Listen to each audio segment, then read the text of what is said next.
Hey guys, so today what I want to talk about is the womb that the womb that won't heal. And what I mean by this is simply the fact that how do I even say this in the right way? I let someone hurt me, and it does start with me because I allowed them the luxury to be around me and I knew what they came with. But regardless, I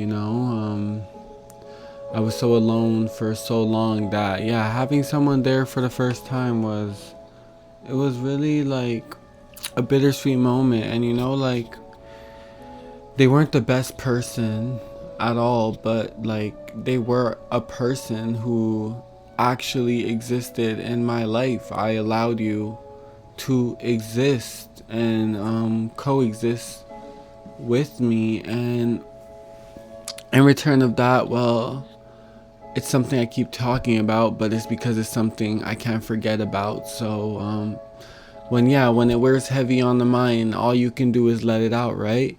And that's what I'm doing right now. And I don't know what it is, but it's like, it's not even that. It's like a spread open wound, like just blood gushing out. Of course it's closed, but it's just like every time the thought pops up and I get to thinking about it, it's like I feel it open and I see myself just go down every single path of what we went through. And I'm just sitting there thinking about, like, all of this, did it really lead to me losing you? And it did. And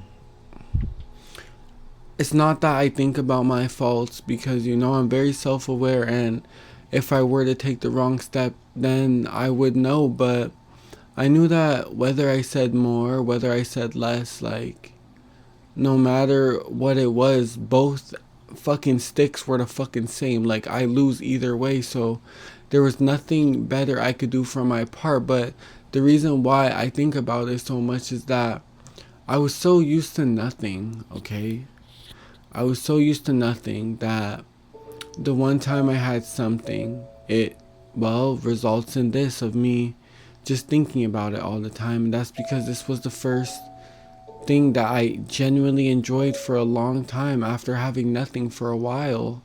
And then, you know, that vulnerability there, that weak point of me just wanting someone there after being alone, was a weak point for a reason, because it was targeted, and again, it was used as a way to go against me. They used it against me is what it is. And it's sad, it's bittersweet, but it's like,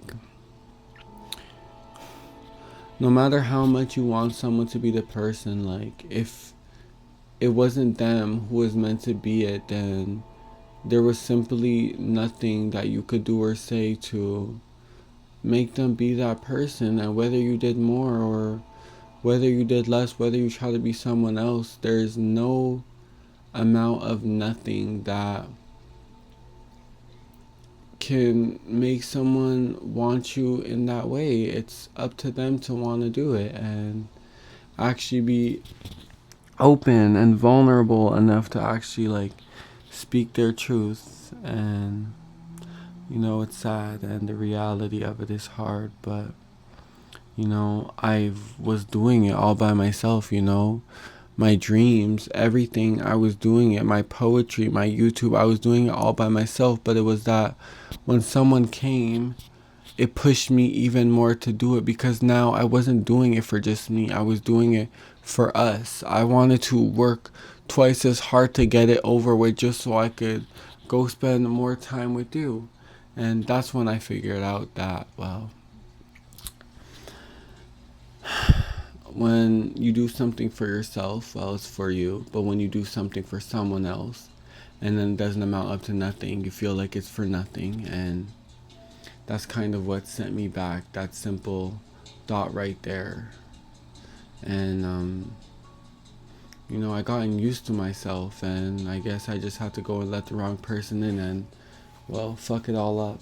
But again, I always say life is about experience, and you live and you learn. And every time my heart is broken, every time another wound is open, well, I hold myself closer than I did before, and I'm once again reminded just how cruel the world is, and how vicious and malice some people could be. But that's one thing that will never change me, and I'll keep being the amazing person that I am, because some people aren't going to be grateful for your love, but there's going to be somebody out there who will take you in just as you are, and you won't have to do more or try to put on this act to try to impress them, because just you being you naturally will be enough for them.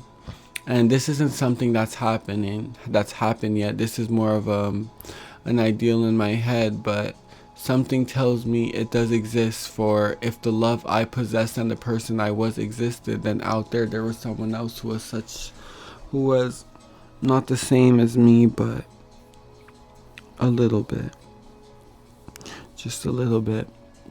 And this isn't something that happened yesterday either. It's been stopped, but it was the first interesting thing that happened to me in a while. Maybe that's why I just can't stop thinking about it.